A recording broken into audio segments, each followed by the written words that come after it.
Autonomia del Veneto, nuovo rinvio. Secondo lei ce la danno? Tanto io sapevo che fa così, con i lavori, non noi altri, che altri.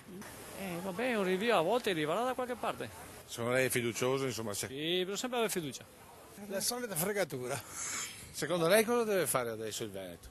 E niente, deve continuare a battere finché si può.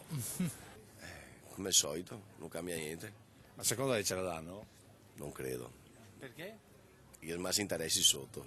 Noi siamo fortunati che abbiamo Zaia, però con brutte sensazioni. Anche brutte sensazioni. Sì.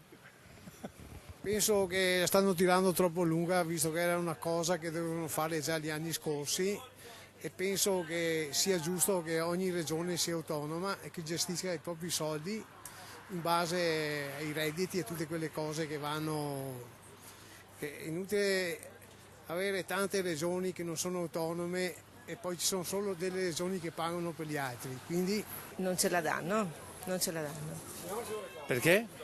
Perché ci sarà, perché adesso sì, avrà la sua forza il Salvini, però d'altra parte anche il 5 Stelle avranno le loro forze.